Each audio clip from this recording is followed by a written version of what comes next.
저는 당 대표로 뽑아주십시오. 최고위원 5명 중에서 말석이라도 저를 최고위원에 보내주시면 당의 대표가 되어서 정무도원 새누리당 정권을 향해서 포문을 여는 최전방 공격수가 되겠습니다.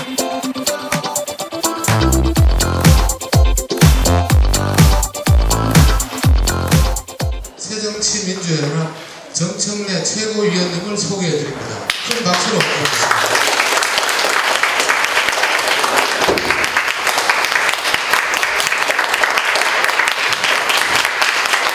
정청래 의원님은 서울 마포원에서 17대 국회의원, 18대에서는 강용석에게 고배를 한번 마셨고 그런 얘기 하고 제가 더 열심히 노력해야 되겠습니다. 1년 후에 왔을 때는 이거 4배 정도 강의실이 꽉 찰 수 있도록 열심히 하겠습니다. 그러나 한 사람이 천하이고 우주라고 했습니다.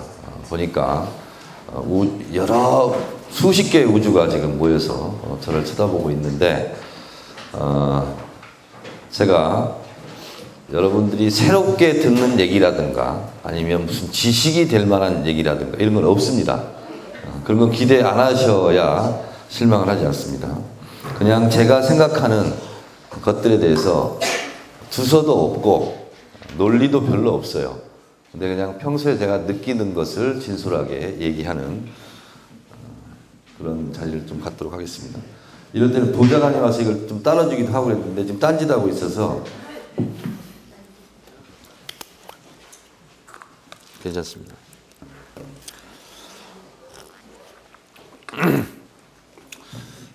오늘 주제가 조금 무거울 수도 있고 그래서 중간중간 제가 실없는 얘기도 할 텐데요. 그것은 본질과 전혀 다른 얘기이기 때문에 감안해서 들으시기 바랍니다. 1991년 5월은 저에게 참으로 슬픈 그런 날이었습니다. 제가 목포교도소에 있었습니다. 1.04평에 있었는데 명지대학교 강경대 학생이 경찰의 쇠파이프에 맞아서 죽었습니다. 그것도 충격적이었는데 뒤이어서 그 강경대 열사의 죽음에 대해서 전남대학교 교지편집장 박승희 학생이 분신자살을 했습니다. 그리고 이어서 한 10명 가까이가 목숨을 끊었어요. 항의하면서. 그때는 노태우 정권의 공안정국 상황이었습니다. 저는 미 대사관저 점거농성으로 징역 2년을 받고 목포에서 살고 있었는데 그런 충격적인 일이 벌어졌어요. 그래서 제가 도대체 이건 뭐지? 하고 가부좌를 하고 일주일간 명상을 했습니다. 명상을 했는데 불현듯 저에게 신의 계시와도 같은 생각이 떠올랐어요.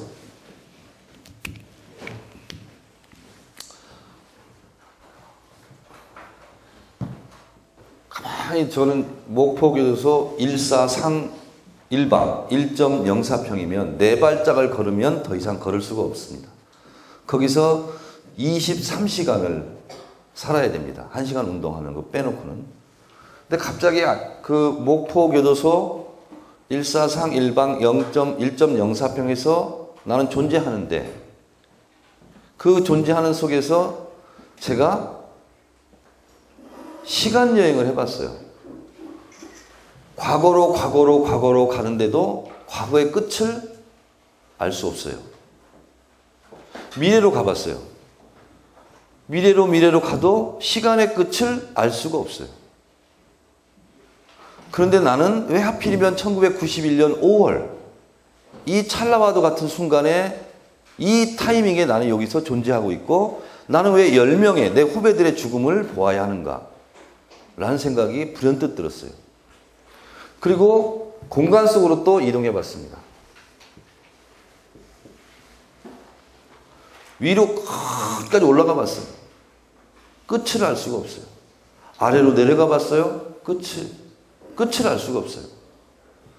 나는 왜 밑도 끝도 없는 이 시간, 무한대의 시간 속에서, 밑도 끝도 없는 무한대의 공간 속에서 하필이면 1991년 5월 그것도 1.04평에 나는 존재하고 있는가? 라는 생각을 제가 했습니다. 생각 한번 잘못하면 삶과 죽음이 왔다 갔다 하잖아요. 오늘도 성완종 전 회장이 목숨을 끊고 지금 완전히 전국을 핵폭풍으로 몰아붙이고 있는데, 마치 노무현 대통령이 유언에서 밝혔듯이 삶과 죽음의 자연의 한 조각이지 않겠는가라는 말씀을 하셨듯이, 제가 이때 했던 생각은 삶과 죽음이 동전의 양면이라는 생각을 했어요. 그 문장이 생각났어요. 동전이 이렇게 쓰러지면 죽음이고 이렇게 쓰러지면 삶이고, 동전의 양면처럼 삶과 죽음이 붙어 다니는, 그래서 내 후배들 10명은 죽음을 선택하고 나는 지금 살아있고, 이 생각을 했습니다. 왠지는 모르겠지만 그 생각이 명상 일주일 후에 내린 나의 생각이었어요. 그렇게 생각을 하다 보니까 내 개인이 너무나 미미한 존재라는 사실을 내가 깨달았어요. 정청래가 100살을 살아도, 그리고 전 세계 200개 국가를 여행하더라도 그것은 내가 점유하고 있는 시간과 공간은 찰나요 티끌만도 못한 점에 불과하다라는 생각이 들었습니다. 저는. 그러면 이렇게 미미한 정청래 개인인데, 정청래 개인의 행복과 안락을 인생의 목표로 삼는 것은 얼마나 미미한 목표인가 라는 생각이 들더라고요. 그러면 나와 같은 아주 미미한 내 친구, 또 그의 친구의 친구, 그 친구의 친구, 이런 미미한 한 개인의 많은 사람들의 공통의 꿈을 실현하는 목표로 삼는 것이 나의 좀 더 큰 인생의 목표가 아니겠는가 라는 생각을 하게 됐습니다. 그러면 내가 동시대를 살아가야 될 내 친구들, 내 선배들, 내 후배들, 많은 사람들의 공동의 꿈의 공통 분모는 뭘까? 나는 그것을 위해 살아야 되는데, 그게 내 인생의 목표를 삼으려고 하는데, 그래서 그때 생각했던 것이 수많은 문제 가운데서도 많은 사람들이 공통 분모로 꿈꾸고 있는 것이 무엇일까? 거기에 대한 결론은 저는 분단의 극복이다, 이렇게 생각했습니다. 대한민국의 모든 병폐, 적폐, 이것의 근본 원인은 분단으로부터 오는 부분이 대부분이다 라는 생각을 했고, 나는 그러면 분단의 극복을 위해서 내 인생의 목표를 삼는다면 내 개인의 목표가 아니라 많은 사람들의 목표와 꿈이 되겠구나 라는 생각을 하고, 내 인생의 목표는 웃기지만 남북 통일이다, 이렇게 생각을 했습니다. 자, 그러면 남북 통일을 하려면 어떻게 해야 되지? 이런 생각이 들었습니다. 가만히 생각해보니까 대한민국의 권력 구조를 보니까 입법, 행정, 사법, 그리고 뭐 또 제4의 권력이라는 언론, 이렇게 쭉 있더라고요. 이 분단을 극복하는, 한국을 변화와 혁신시키는 변혁의 길에서 가장 중요한 것이 뭘까? 제일 앞선 게 뭘까? 아, 제1의 권력, 첫 번째 권력, 입법 권력에 참여해야 되겠다 라는 생각을 제가 했습니다. 그럼 뭐지? 그러면 일단 정치네? 정치에서 뭘까? 국회의원이네. 그래서 제가 91년도 27살 때 국회의원이 돼야지 라고 생각하고 감옥을 나오게 됩니다. 그래서 이제 국회의원이 이제 목표가 생겼어요. 그럼 국회의원이 되려면 어떻게 해야 되지? 대한민국 자본주의 사회. 자본주의 사회를 부정하고 자본사회를 싫다고 밀림에 가서 늑대소년처럼 살 수 없다면, 그것을 내 혼자 힘으로 거부할 수 없다면 자본주의 사회 속에서 나의 진정성과 나의 능력을 입증해야 되지 않을까? 이런 생각이 들었습니다. 그리고 나는 인생의 목표가 조국 통일이기 때문에, 쉽게 말해서 돈이 목표가 아니기 때문에 물질과 재화는 내가 잠깐 손에 쥐었다가 놓고 가는 것이기 때문에 그것을 선한 정의로운 수단으로 써야 되겠다 이런 생각이 들었습니다. 그럼 내가 잘할 수 있는 게 뭐지? 라고 생각을 했습니다. 그래서 내가 잘할 수 있는 게 뭘까? 시쳇말로 내가 좀 썰은 잘 풀 수 있지. 그럼 그게 뭐지? 어울리는 직업이 강사네, 강사. 근데 그 당시에 강사로서 갑자기 뭘 어떻게 하지? 하다가 학원 강사 이렇게 생각했습니다. 그래서 밖에 편지를 썼어요. 맨투맨 종합영어 1권부터 5권까지 넣어라. 그래서 그 순간 영어 공부를 했어요.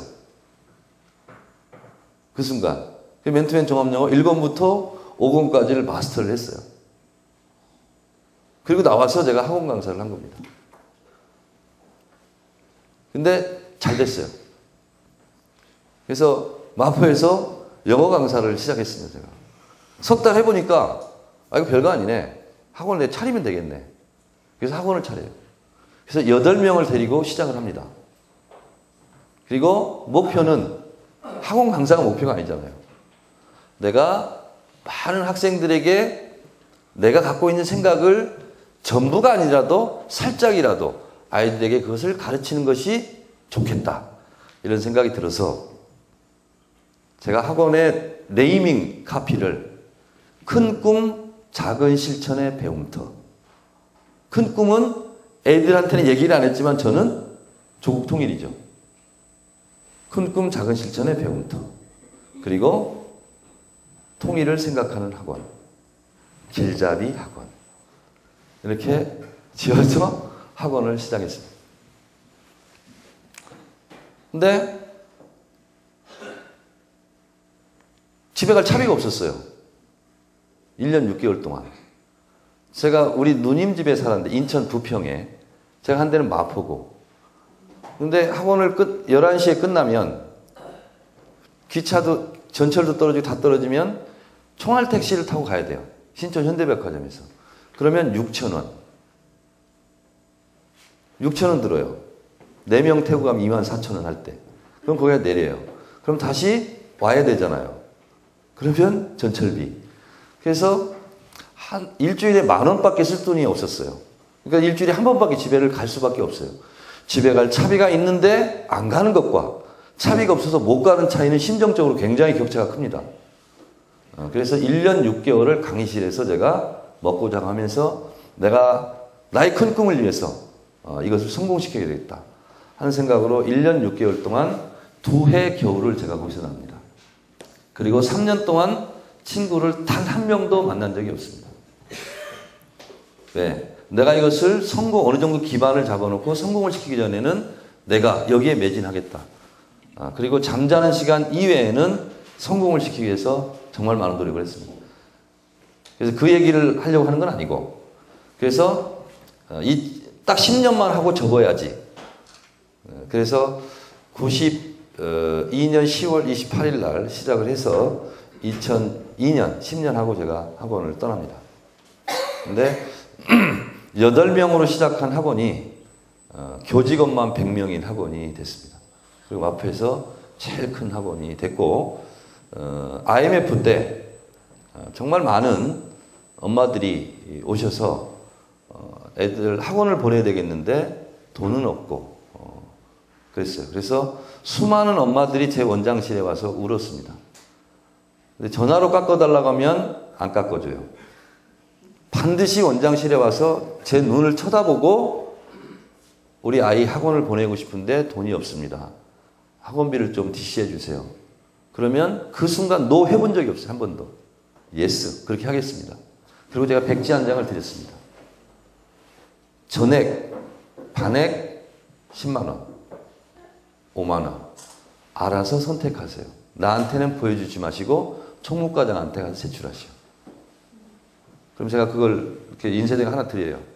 그러면 체크만 합니다. 전액 그러면 전액을 깎아드리고, 반액 그러면 반액을 깎아드리고, 이렇게 그대로 다 시행을 했습니다. 단 한 번도 거절해 본 적이 없어요. 왜? 내 눈을 쳐다보고 얘기하는 엄마는 절대로 거짓말을 하지 않기 때문에. 그리고 자기가 체크한 것은 양심적으로 체크하는 거기 때문에. 근데 전액을 체크하면 전액을 해주는데 전액이 많지가 않았어요. 반액이 제일 많았습니다. 많았는데 저도 이제 생활의 지혜와 교훈을 하나씩 얻는데, 그래서 그 당시에 IMF 때 깎아준 금액을 다 합쳐보니까 2,500만 원이더라고요. 매월. 그럼 손해잖아요. 돈으로 치면. 그런데 그 엄마들이 한 명씩 데리고 와요. 그걸 다 메꿔놓고도 500만 원 더 남더라고. 그래서 제가 느낀 건 뭐냐면, 물질과 재화가 중요한 것이 아니라 물질과 재화를 선하게 썼을 때 그것은 현실의 복으로도 돌아온다 라는 사실을 제가 그때 체험을 했습니다.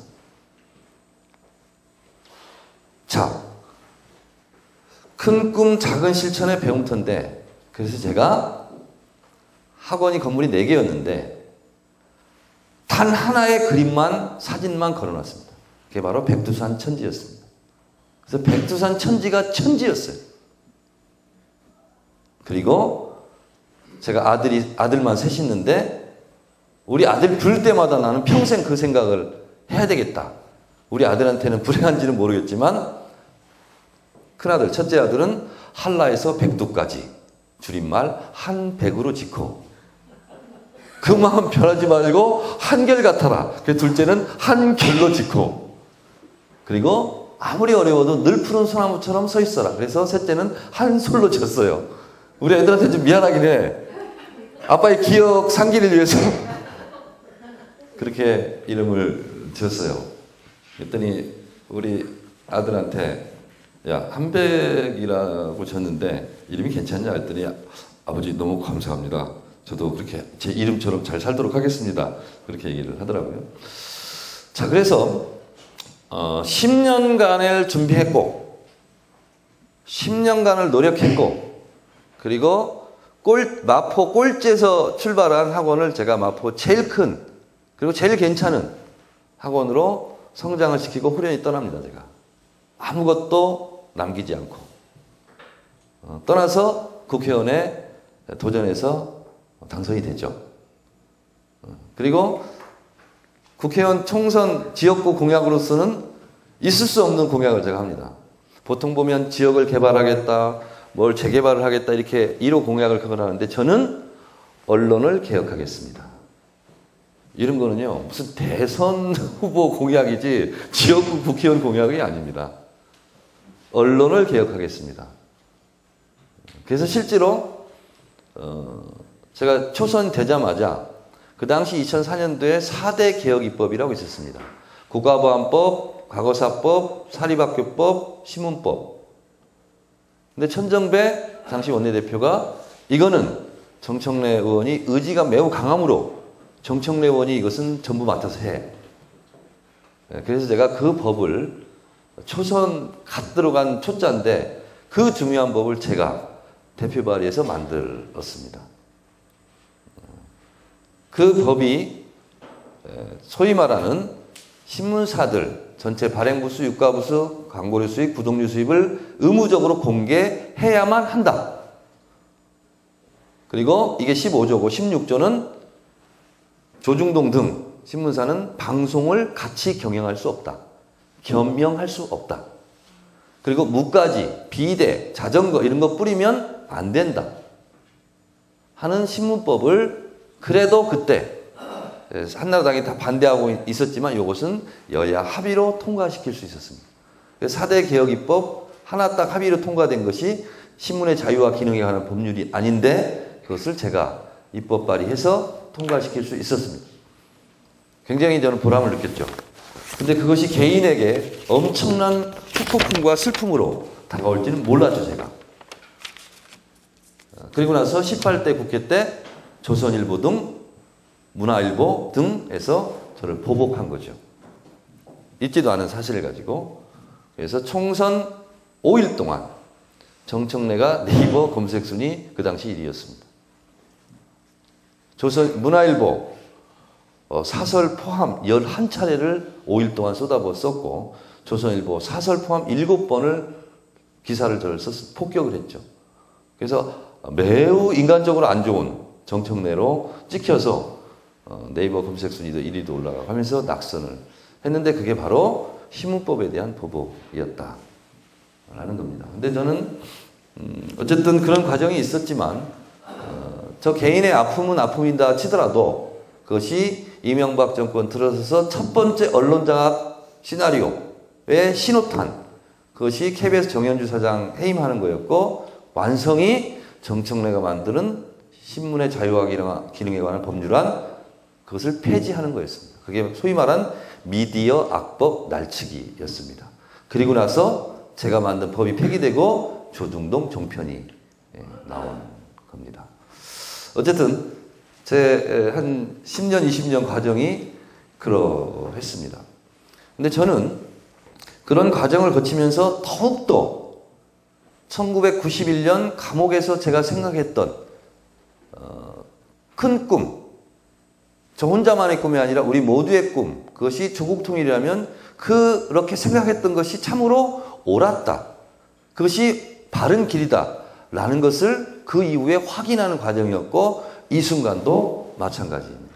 그래서 오늘은 분단으로 인한 고통이 무엇이고 분단을 극복했을 때 우리가 얼마나 강대국으로 갈 수 있는 것인가, 그리고 그것은 어떻게 우리가 가능한 일인가 하는 부분을 오늘 말씀드리려고 합니다. 지금까지는 서론이었습니다. 네. 2000년 10월 23일 세계 최강대국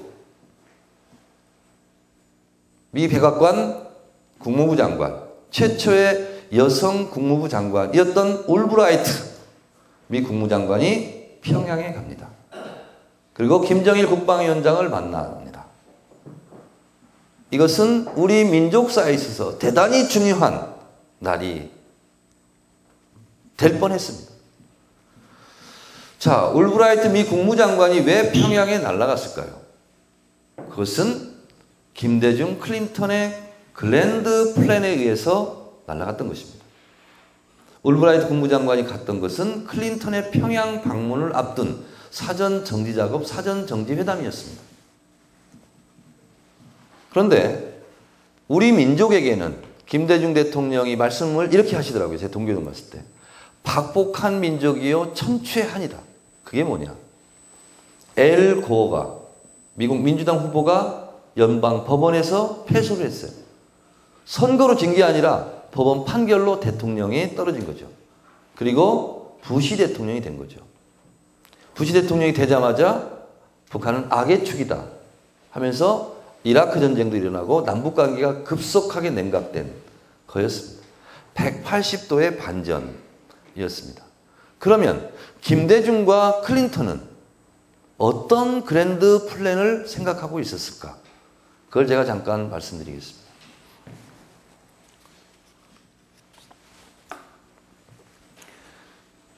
오바마 행정부 1기 대통령이었던 바이든은 존경하는 인물을 써라. 그러면 김대중으로 씁니다. 클린턴이 존경하는 정치인 만델라와 김대중입니다. 힐러리 장관도 마찬가지입니다. 김대중 대통령이 끊임없이 클린턴을 설득해서 미국에게도 이익이고 한국에게도 이익이고 북한에게도 이익이고 중국에도 이익인, 그리고 일본에게도 이익인 그런 방안을 내옵니다. 한반도 평화 방안. 그것이 클린턴에게 받아들여졌어요. 그리고 클린턴이 그것을 실천하기 위해서 올브라이트를 평양에 보낸 거였습니다. 그 방안은 무엇이냐? 실현되지 않았지만 그 글랜드 플랜은 이거였습니다. 클린턴이 평양에 가서 김정일 국방위원장과 악수하고 정상회담을 하고 수교를 맺는 거였습니다. South Korea is old friend, North Korea is new friend. 대한민국은 오래된 친구요, 북한은 새로운 친구다. 북한의 체제를 인정하고 미국이 북한의 후견인이 돼야 되겠다. 그래서 상호 체제를 인정해 주는 거예요.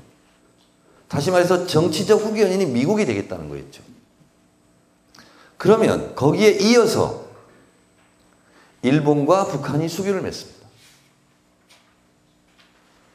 일본과 북한이 수교를 맺는 것은 일본이 북한의 경제적 후기 연인이 되겠다는 거였습니다. 북한은 지금도 한 푼도 깎지 않고 36년간 일제 치하 지배에 대한 배상금을 110억 달러를 요구하고 있습니다. 일본은 미국과 정상회담을 통해서 수교를 한다면 우리는 한 푼도 깎지 않고 110억 달러를 주겠다라고 얘기하고 있습니다. 일본과 북한이 수교를 맺고 미국과 북한이 수교를 맺는다는 것은 그 이후의 후속 조처는 뭐냐? 정전협정을 평화협정으로 만들고 불가침 선언을 하고 그리고 북한에 있는 모든 핵을 폐기하는 겁니다. 그리고 남북철도를 연결하는 거였습니다. 북한의 김일성 주석이 죽기 전에 세 가지를 유언합니다. 한 가지는 사람에 대한 거니까 제가 빼겠습니다. 남북철도를 연결해라. 그리고 한반도의 핵을 없애라. 이게 김일성 주석의 유언입니다. 김정일 국방위원장이 그 아버지의 유언을 지키려고 했습니다.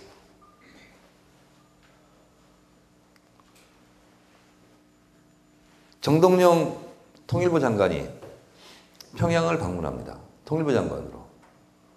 노무현 대통령을 찾아갑니다. 평양에 잘 다녀오겠습니다.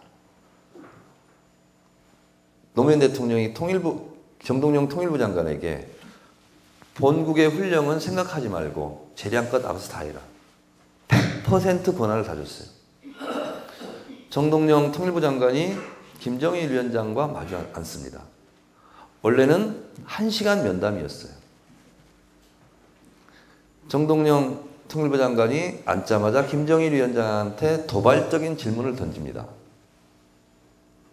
김정일 위원장은 우리 민족끼리 통일하자고 하면서 미국만 쳐다보고 왜 대한민국은 발시합니까? 이렇게 도발적으로 질문을 던집니다. 그러니까 김정일 위원장이 껄껄껄 웃으면서 그 정동영 장관 말이 일리가 있다.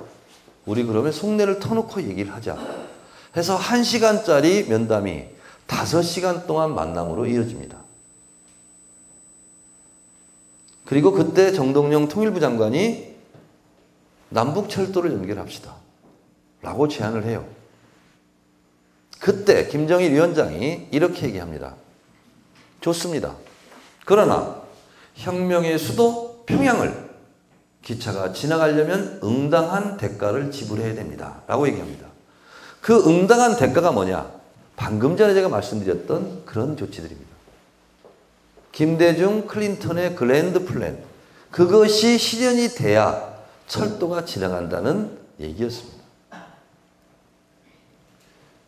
이런 말씀을 왜 드리냐면 우리가 아무리 이 좁은 땅덩어리에서 공장을 짓고 뭘 하고 뭐 경제를 발전시키고 성장을 시키고 한들 연평도에서 포격 하나가 날라오면 포탄이 하나 날라오면 그 순간 8조가 주식시장에서 빠져나갑니다. 분단 상태에서 우리가 아무리 쌓아 올리는 산업의 금자탑이 있을지라도 한반도 관계에서 남북 관계에 따라서 그것이 10년 공들여 쌓은 탑이 한순간에 무너질 수 있다는 겁니다. 불안한 정치 체제고 불안한 경제 체제입니다. 그러하기 때문에 분단을 여하히 극복하고 분단을 여하히 관리하고 한반도 평화를 여하히 관리하는 것은 우리 한민족 한국과 당위론적으로 통일해야 되는 문제도 있지만 전쟁을 막아야 되는 생존의 문제이고 또 하나는 우리가 먹고 살아가야 될 경제의 문제이기 때문에 한반도 평화 공동체, 이 공동체 경제가 완성되지 않고서는 항상 불안한 정치, 불안한 경제일 수밖에 없다는 거기 때문에 근본적으로 우리가 부강한 국가로 가기 위해서는 안정적인 복지국가로 가기 위해서는 이 분단의 문제를 우리가 한시도 잊어서는 안 된다 하는 것이 제 생각입니다. 우리가 아무리 세금을 많이 내더라도 스웨덴, 스위스, 핀란드, 노르웨이처럼 복지국가 모델로 갈 수 없는 두 가지 이유가 있습니다. 첫 번째, 아직도 SOC에 대한 투자가 많이 이루어져야 됩니다. 두 번째는 바로 국방비입니다. 우리나라 국방비가 전체 국가 예산의 10% 정도 됩니다. 이렇게 돼서는 복지국가로 가기가 굉장히 어렵습니다. 중국의 인민해방군이 260만 명입니다. 중국의 인구가 17억 이렇게 됩니다. 한반도 7천만, 8천만 이렇게 됩니다. 인구 대비로 따져봐서 나눠봤더니 우리는 20만 명 정도면 족합니다. 중국 인민해방군에 비하면. 근데 우리는 어떻습니까? 미국이 150만의 군대로 전 세계를 호령합니다. 근데 이 한반도에는, 이 좁은 땅덩어리에는 전 세계에 흩어져 있는 미국의 군인 수보다 무려 30만이 많은 180만의 군대가 서로 으르렁거리고 있습니다. 이런 비정상적인 체제에서는 우리가 항상 불안한 정치, 불안한 경제일 수밖에 없는 거죠. 우리는 60년, 70년 동안 미국보다 많은 군대가 휴전선을 중심으로 배치돼서 이렇게 비생산적인 군사적 긴장 상태를 해소하지 못하고 있습니다. 대한민국의 정치는, 대한민국의 정치인은 이 문제에 대해서 천착해야 됩니다. 이 문제를 절대로 회피해서는 안 됩니다. 우리나라 국방비의 절반만 줄여도 그 돈을 15조 이상을 국방비를 줄일 수 있다면 대학까지 무상 의무교육을 할 수 있습니다. 반값 등록금이 아니라 65세 이상 어르신들 30만 원씩 다 줄 수 있습니다. 그리고 자살률 굉장히 다운될 거예요.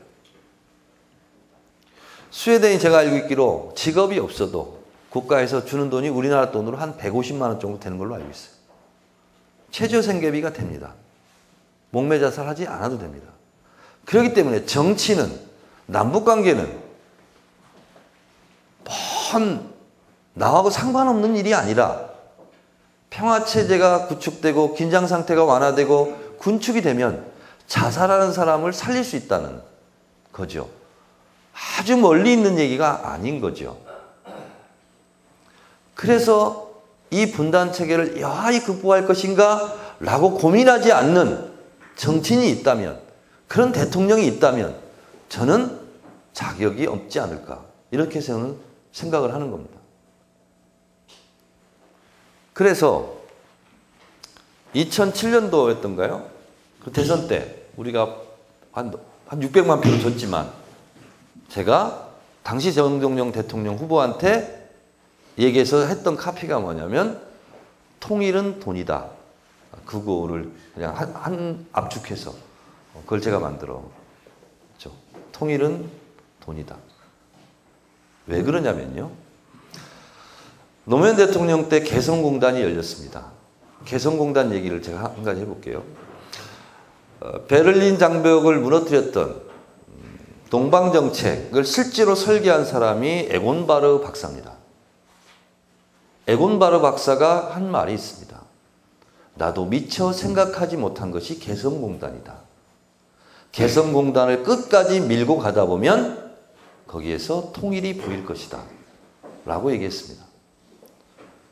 개성공단은 통일의 롤 모델입니다. 개성공단이 완성되면 창원시하고 똑같습니다. 공장부지 800만 평, 배후도시 1200만 평, 30만의 노동자가 일하는 겁니다. 이것을 처음에 계약서를 썼던 정주영 회장이 김정일 국방위원장한테 묻습니다.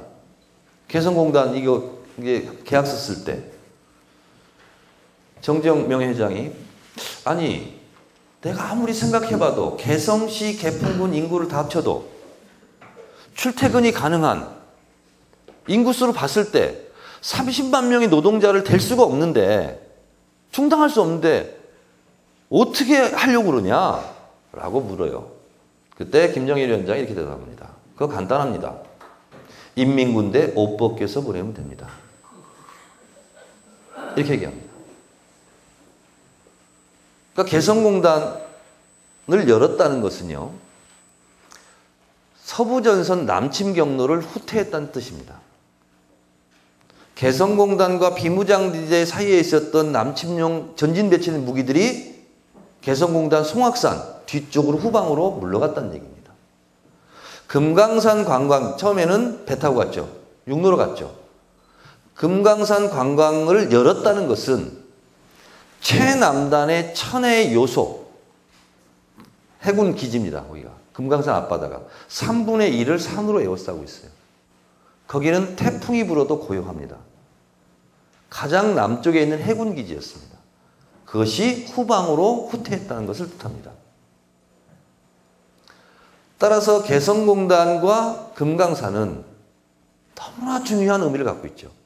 전쟁 방지턱의 역할을 하는 거죠. 개성공단의 30만 노동자 중에서 계약서상에는 3만 명은 남쪽 노동자가 일하는 겁니다. 이것이 완성되면 3만 명이 출퇴근하든지 거기 가서 살아야 됩니다. 제가 마포구가 지역구인데요. 실제로 우리 동네 사람이 출퇴근을 합니다. 마포구청에서 개성공단까지. 제가 얼마나 걸리냐고 물어봤어요. 출근 시간 45분 걸립니다. 마포구청에서 출발해서 개성공단 자기 사무실까지 들어가는데 45분 걸립니다. 근데 그 시간대 마포구청에서 노원구청까지 가는데 시간 얼마나 걸리는지 아세요?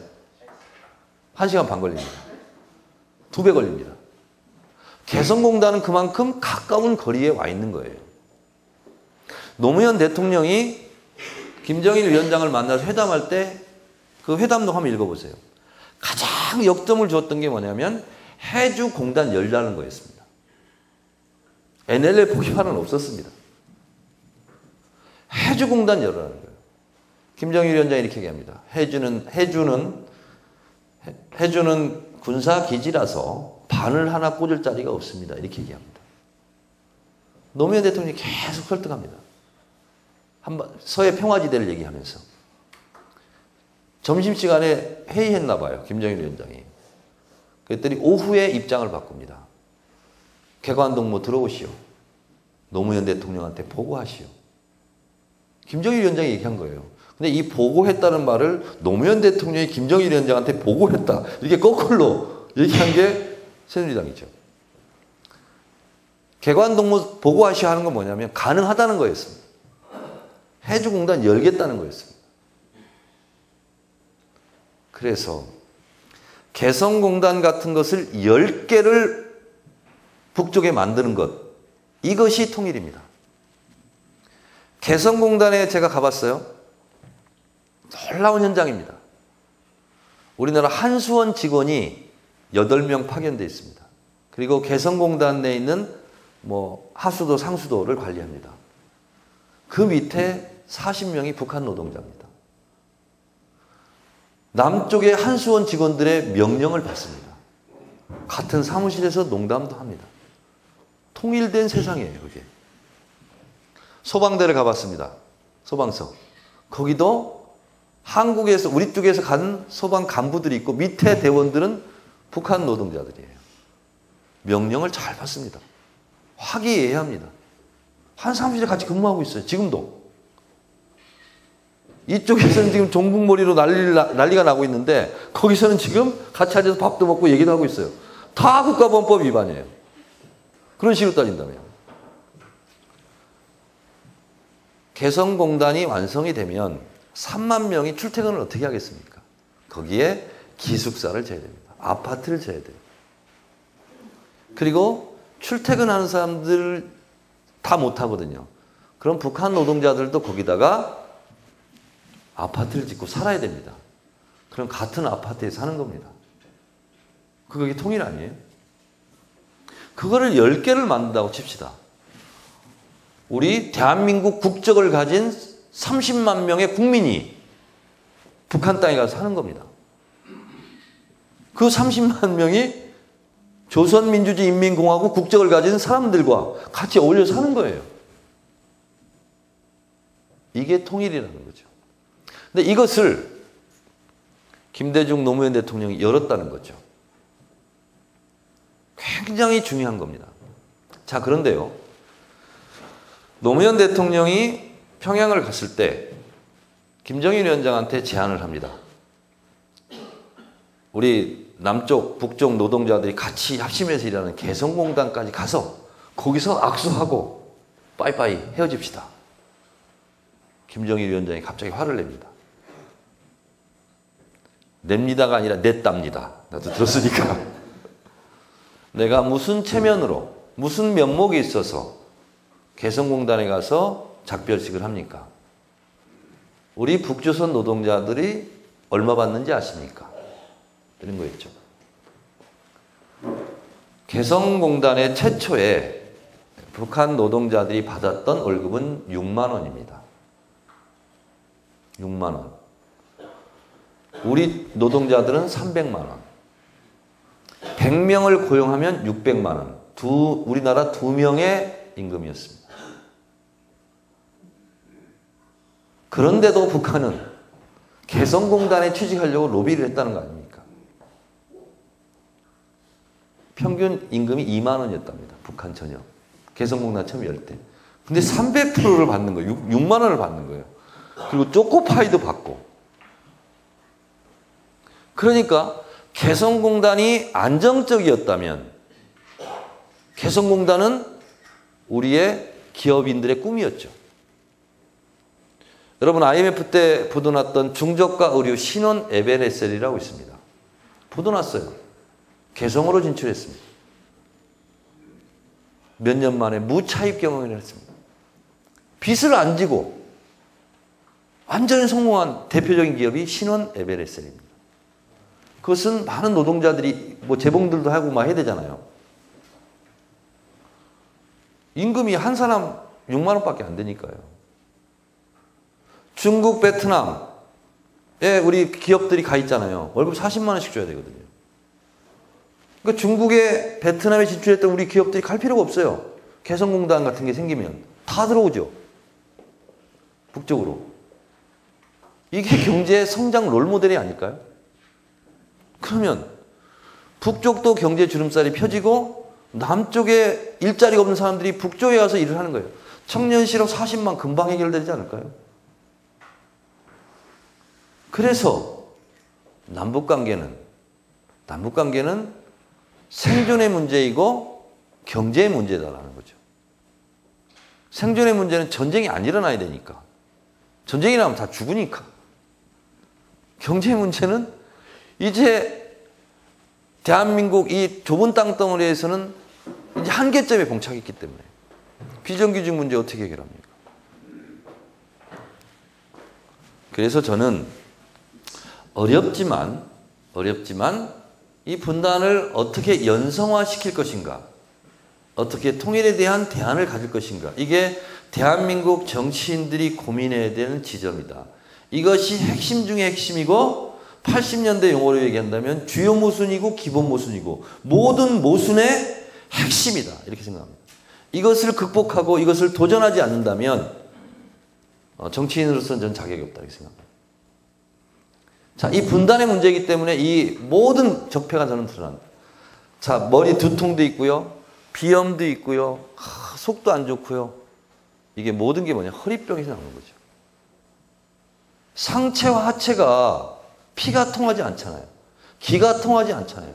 거기에 오는 합병 증세가 지금 대한민국이 벌어지고 있는 비정규직 문제라든가 노동의 문제, 고용의 문제, 모든 문제의 근원은 분단으로부터 시작한다. 라는 것이고, 그리고 지금 벌어지고 있는 종북몰이, 그것도 분단으로부터 온 비극입니다.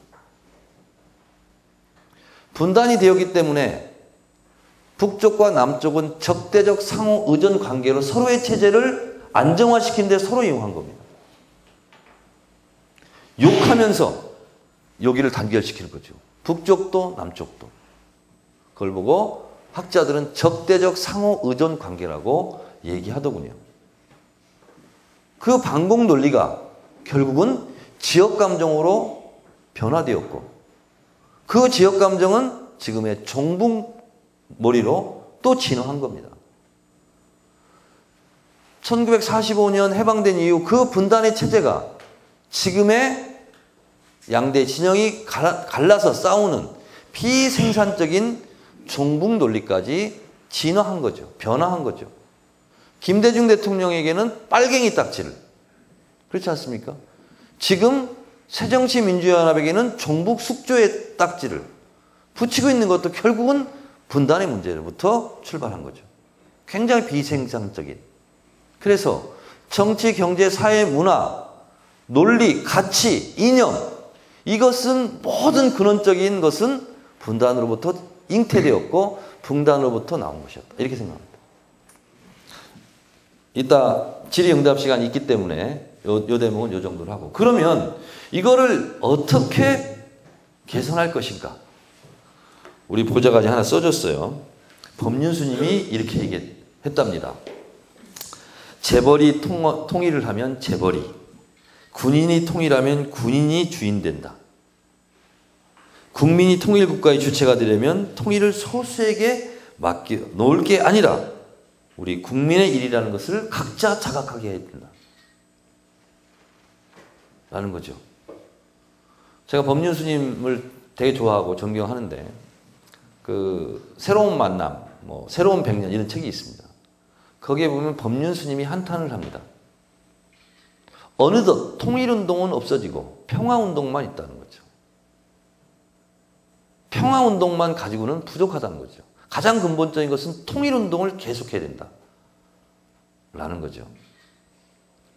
법륜스님이 왜 정치에 관여를 하게 됐냐면, 제가 후일담으로 들었는데, 뭐 깨달음의 잠 이런 거, 정토 뭐죠? 그런 거 있죠. 정토에. 이 건물을 멋있게 지으려고 하는데 북한에 기아 뭐 굶주림, 아동 뭐 굶주림, 기아 이런 게 뉴스가 나와서 이거 지으면 뭐하냐? 이 돈으로 가서 줘야 되겠다. 전달할 방법이 없었대요. 다 막혀 있으니까. 그래서 그걸 중국에 가서 불법적으로 전달하다가 걸려요. 감옥살이 합니다. 법륜스님이. 그리고 와서 나라도 통일운동을 해야 되겠다. 그래서 시작한 것이 통일운동이라. 그리고 이것은 국회의원, 군수, 구청장 이런 문제가 아니라 대통령을 잘 뽑아야 이 문제를 해결할 수가 있겠구나. 라고 해서 본인이 정치에 나름대로 관여하게 되었다고 제가 들었습니다. 자, 그러면 굉장히 멀고도 먼 길이죠. 그러나 통일운동에 우리가 참여를 해야 돼요. 왜? 이것이 근본적인 해결책이기 때문에. 좀 우리나라 얘기는 아닌데 딴 나라 얘기를 제가 좀 하겠습니다. 여러분, 일본군 위안부 문제, 위안부 결의안이 유엔에 통과됐다 하고 우리나라에 굉장히 큰 뉴스로 몇 년 전에 나온 적이 있습니다. 그렇죠? 그리고 올 초에 오바마 대통령이 위안부 결의안 강제 서명, 그리고 뭐 사과해야 된다 이런 거 뉴스가 나온 적이 있죠. 제가 그때 미국 워싱턴에 있었습니다. 자, 근데 이 놀랍게도 미국 정계에 유엔에 위안부 결의안, 그리고 일본이 사과해야 된다 이런 결의안이 통과된 것은 대한민국 외교부의 힘이 아니었습니다. 두 사람의 미국 시민권자, 한국인 시민권자의 힘이었습니다. 그 과정을 제가 소개하려고 합니다. 그 중에 한 명은 제 친구입니다. 제 친구가 19년 전에 미국을 갔습니다. 아까 제가 처음에 길잡이 학원 얘기했죠? 저한테 연락이 왔어요. 뉴저지 쪽으로 갔는데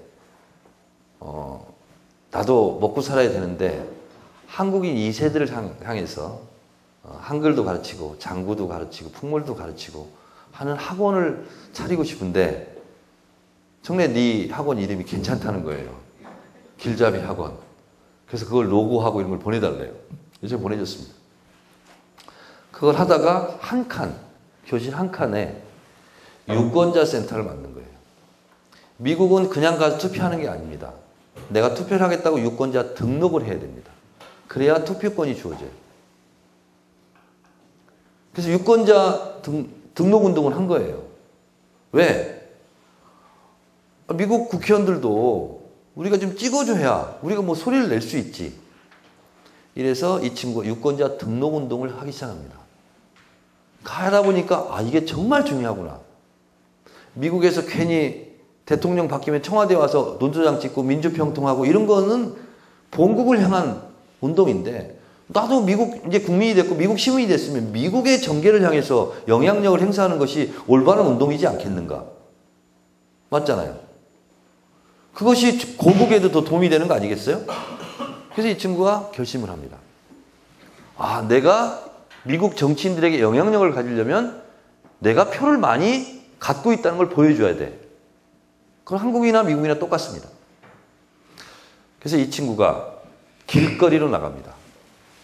다 들고. 한국 사람이 보이면 여기다가 다 받아요. 그리고 유권자 등록을 합니다. 19년 동안 혼자 몇 명을 했느냐? 58,000명을 했습니다. 작년에 가보니까 딸도 갖고 다니고 있더라고요.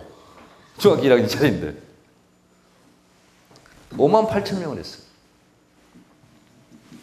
그러다 보니까 뉴저지 그쪽에 중심으로 뉴욕, 뉴저지 쪽에 58,000명의 한국인 이제 유권자가 딱 있는 거예요. 그러면 누구라도 상원 의원이든 하원이든 이 친구를 찾아가야 됩니다. 도와달라고. 그러면 한반도 정책을 당신은 어떻게 할 거냐? 한국에 대해 어떻게 생각하냐? 이걸 물어보는 거예요. 그 중에서 그래서 그러면 이번에는 누구 찍읍시다 이렇게 되는 거예요. 영향력이 자연스럽게 생기겠죠? 그리고 이 친구보다 먼저 간 선배가 또 있었어요.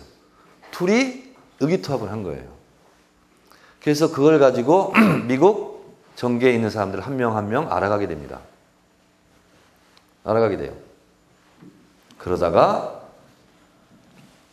일본인 3세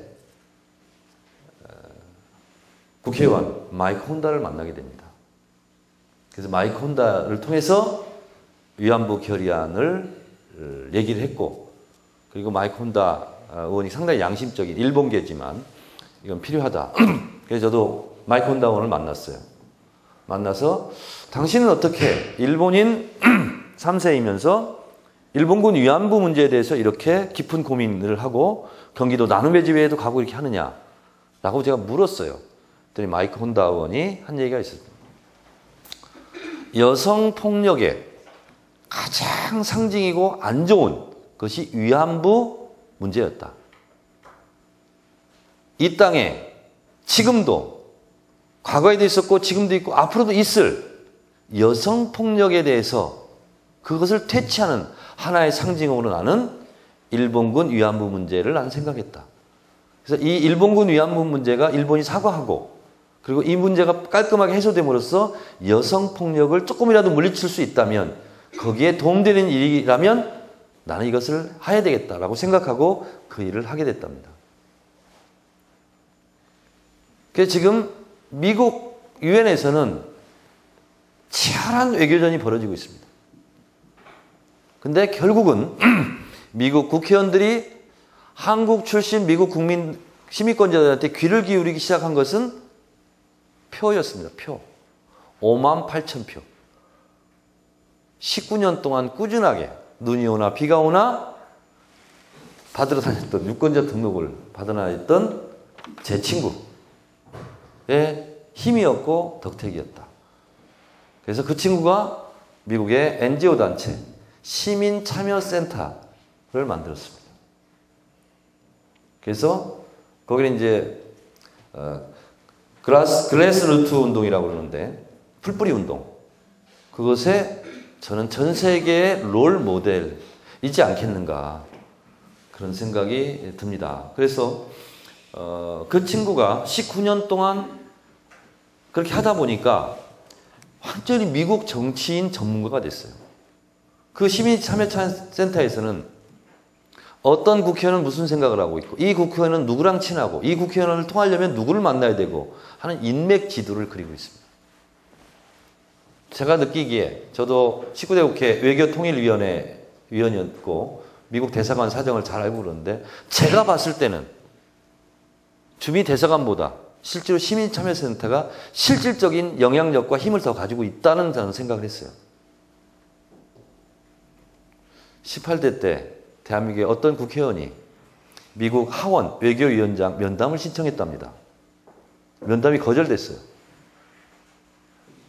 그래서 결국은 제 친구한테 전화했답니다. 만나게 해달라고. 그래서 제 친구가 전화했대요. 아니, 한국의 유력한 국회의원인데 왜 안 만나주냐? 만나주라. 그랬더니 네, 알겠습니다 하고 만나셨답니다. 이렇게 한 명의 결심이고 결의였지만 그것이 꾸준히 하다 보니까 결국은 대한민국 어느 국회의원도 할 수 없는 그런 위대한 일을 하게 되었고, 그 뉴저지 쪽에 위안부 소녀상 공원에 세우고 하는 것도 다 이 팀에서 한 겁니다. 대한민국 외교부에서 별로 역할한 게 없습니다. 저도 그래서 제 친구 덕을 봤죠. 제가 아까 처음 얘기할 때 감옥 2년 살았다고 그랬잖아요. 그때 미 대사가 살고 계시는 집, 지금 리퍼트 대사가 살고 있는 집입니다. 그 집을 제가 새벽에 쳐들어갔잖아요. 새벽에. 그때는 이슈가 뭐였냐면 농축산물 수입 개방, 그것이 이슈였습니다. 그거 하지 말라고, 압력 넣지 말라고, 미국. 그래서 쳐들어갔는데 그때 파자마 바람으로 도망간 대사님이 계셨어요.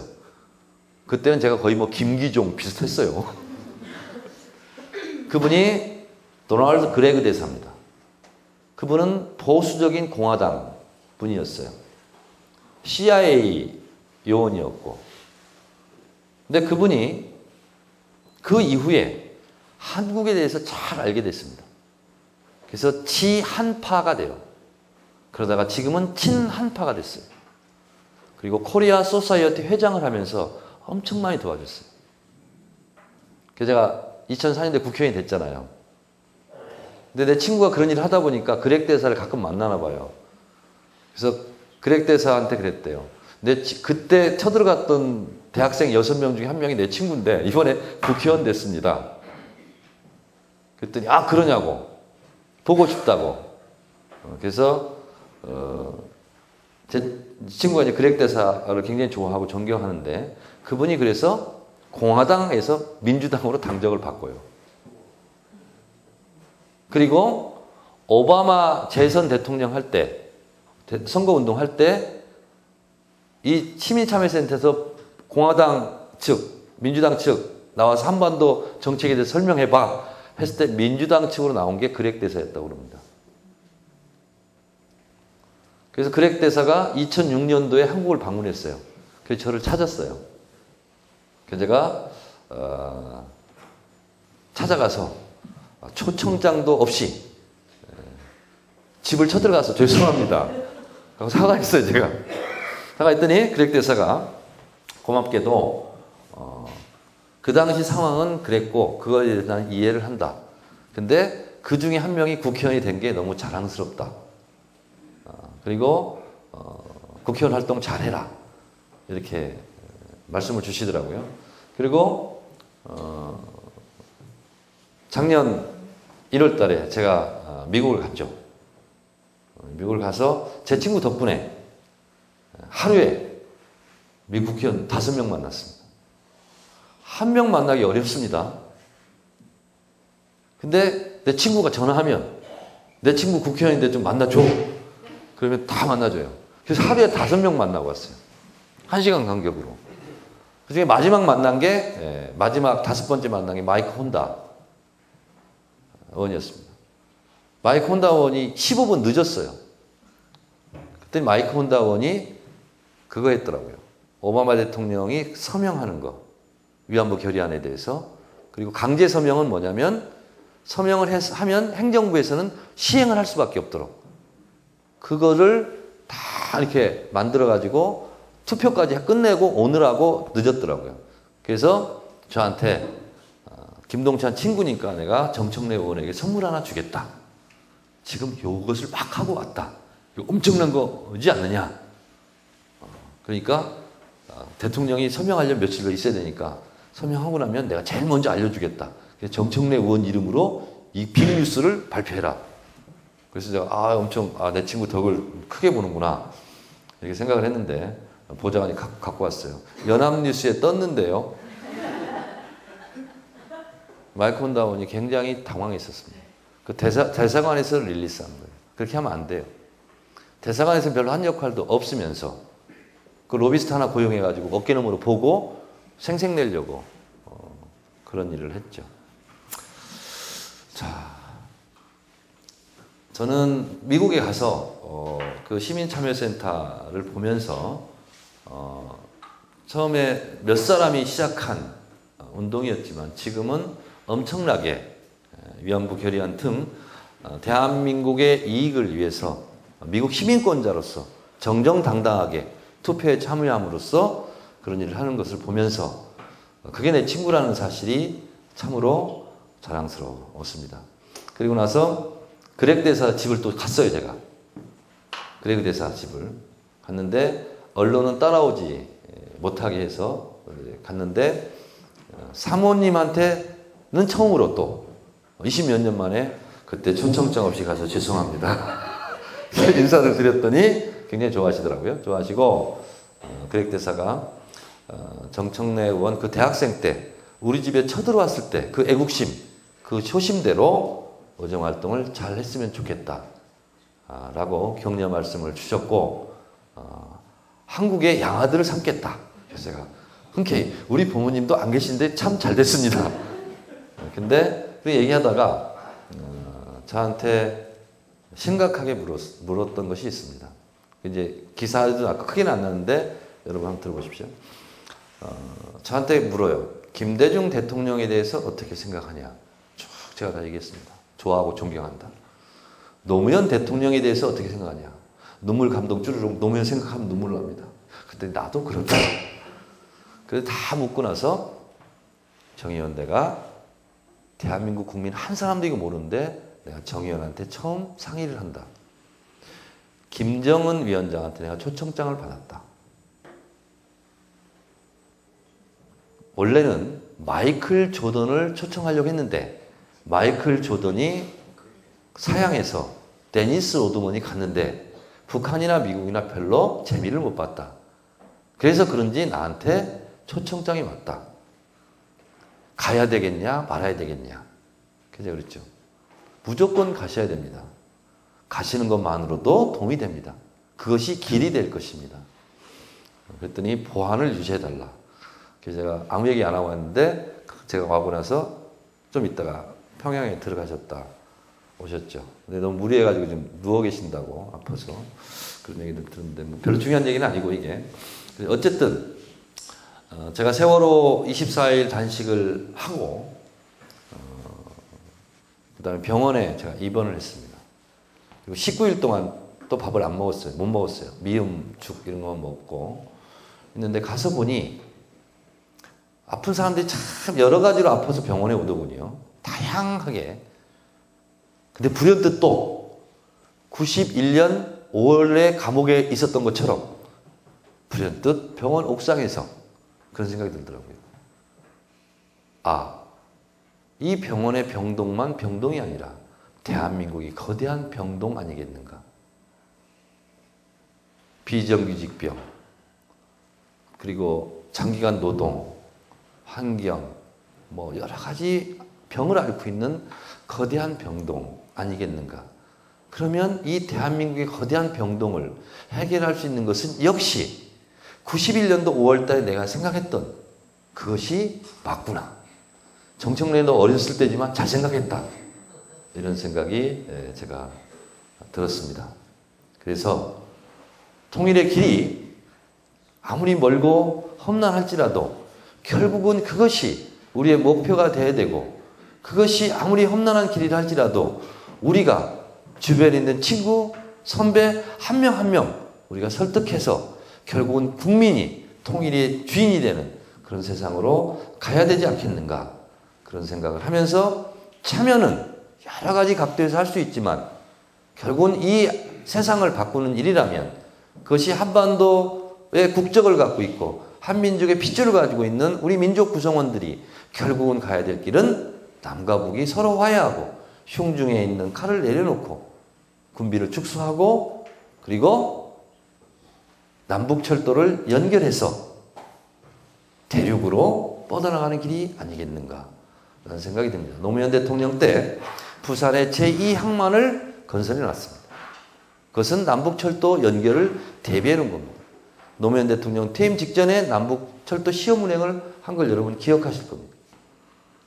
일본에 있는 수출 상품이 배를 타고 파리까지 가는데 40일 걸립니다. 그런데 일본의 상품이 부산의 제2항만에 와서 철도를 타고 파리까지 가는데 14일 걸립니다. 26일간의 물류 비용이 절약이 됩니다. 일본에 있는 모든 공산품은, 수출품은 부산으로 올 수밖에 없습니다. 김일성 주석이 돌아가실 때, 죽을 때, 유언했을 때 남북철도를 연결해라 했을 때 북한을 통과하는 철도 통행세는 3억 달러였습니다. 지금은 10억 달러라고 합니다. 10억 달러면 1조입니다. 1조는 북한 전체 1년 국방비입니다.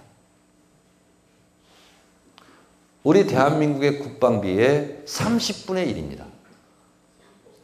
어찌된 일인지 우리는 북한보다 30배의 돈을 더 쓰는데 전쟁하면 우리가 진다고 그럽니다. 웃긴 일이죠. 그래서 제가 국방부 국정감사하면서 얘기했습니다. 북한 인민군대 가서 배워와라. 돈을 30배나 적게 쓰면서도 이길 수 있는 방법이 거기에 있지 않느냐. 이게 웃지 못할 코미디 상황이 벌어지는 거죠. 돈을 북한보다 30배를 더 쓰면서 전쟁하면 자신 없는. 이것이 분단으로부터 또 나온 문제다. 저는 이렇게 생각합니다. 할 말은 더 많지만 시간이 일단 1시간이 지났고 또 질의응답이 있을 수 있으므로 일단 제 얘기를 마치면서 우리의 갈 길은 무슨 길이요? 통일의 길이다. 험난한 길일지라도 그 길로 함께 참여해서 가자 라고 말씀드리면서 제 1단 강의를 마치도록 하겠습니다. 감사합니다.